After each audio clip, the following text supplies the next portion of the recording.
Namaste. Welcome to Chidu Life channel. Let's talk about freedom fighter Subhash Chandra Bose.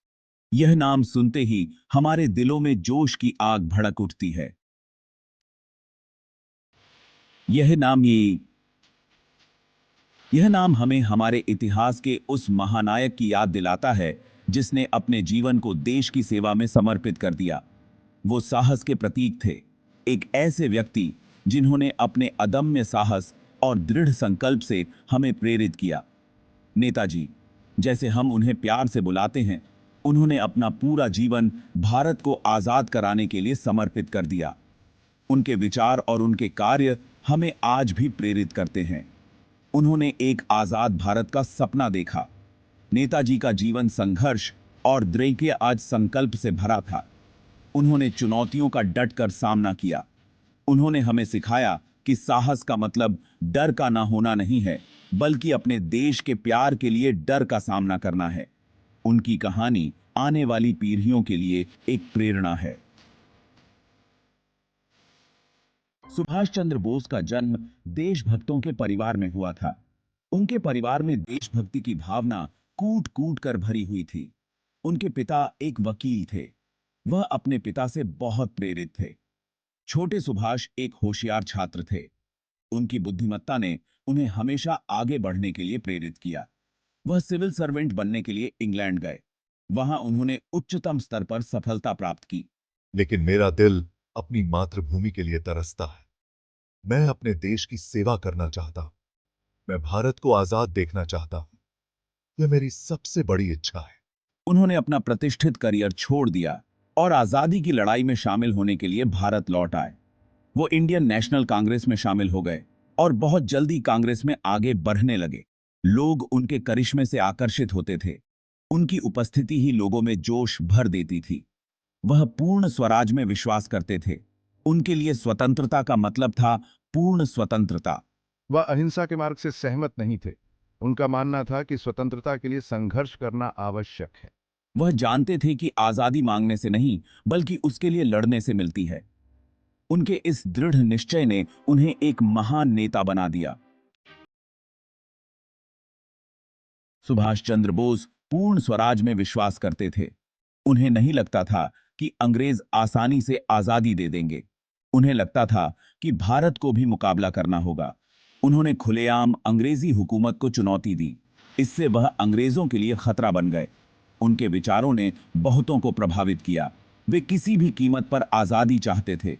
उनके जोशीले भाषणों ने लोगों में जोश भर दिया। नेताजी अपने विचारों पर अडिग रहे। वो जानते थे कि भारत को क्या चाहिए। वह पुरानी व्यवस्था को चुनौती देने से नहीं डरते थे। वो एक सच्चे नेता थे, एक दूरदर्शी थे, जिन्होंने एक आजाद भारत का सपना देखने की हिम्मत की। उनके नीम भी इसके के करने का के है। भाग 4, फॉरवर्ड ब्लॉक का जन्म। सुभाष चंद्र बोस ने 1929 में फॉरवर्ड ब्लॉक का गठन किया। वह सभी भारतीयों को एकजुट करना चाहते थे। वह चाहते थे कि वे पूर्ण स्वराज के लिए लड़ें। वह एक मजबूत और आत्मनिर्भर भारत में विश्वास करते थे। सुमस्या थे। फॉरवर्ड ब्लॉक अलग था। यह अंग्रेजों के जाने का इंतजार करने में विश्वास नहीं करता था। यह उन्हें भगाना चाहता था। इसने पूर्ण स्वराज का आह्वान किया। यह उन युवाओं को पसंद आया जो कुछ करने के लिए उत्सुक थे। नेताजी का संदेश स्पष्ट था। उन्होंने भारतीयों से अपने अधिकारों के लिए लड़ने का आग्रह किया। वह एकता की शक्ति में विश्वास करते थे। वह एक ऐसा भारत बनाना चाहते थे जहां सब समान और आजाद हो। उनके आह्वान का लोगों पर गहरा प्रभाव पड़ा।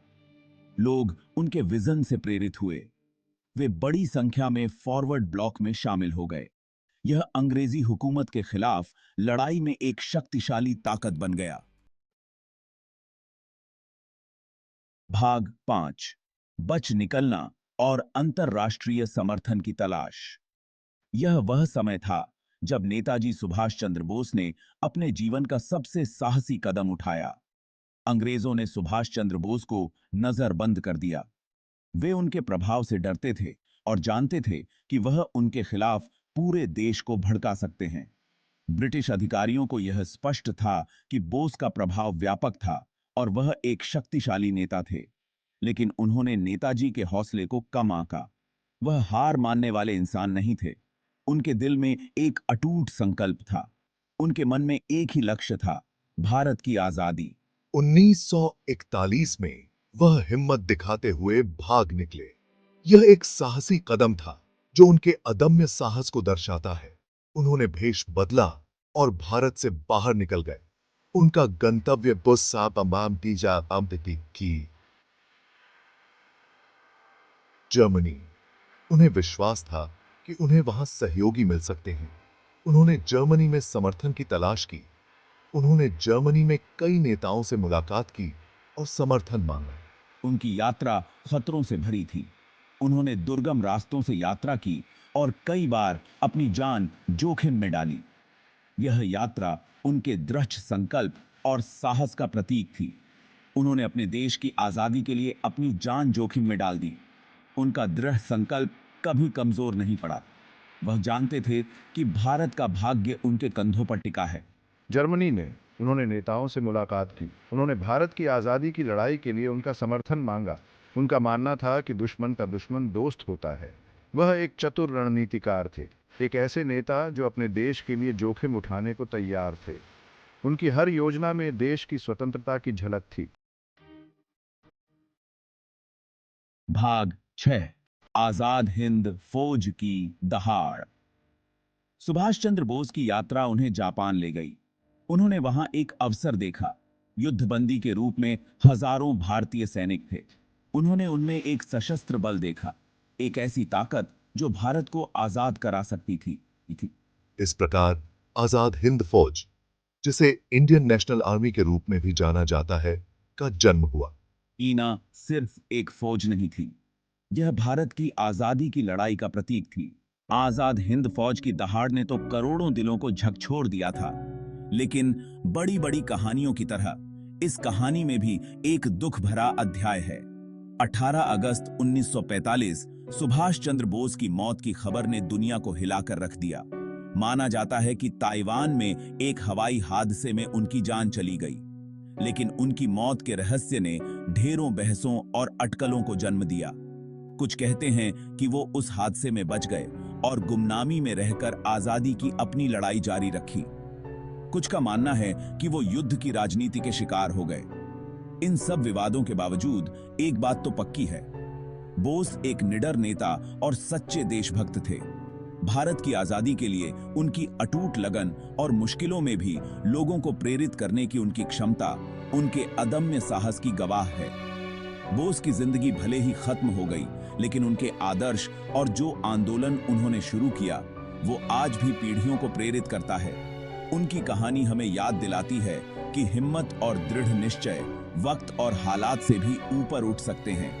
आखिर में सुभाष चंद्र बोस की विरासत हमारी धरोहर है। उनकी कहानी हमें यह सिखाती है कि सच्ची स्वतंत्रता के लिए लड़ाई कभी खत्म नहीं होती। For more videos subscribe Chidu live channel. Bye कारी है।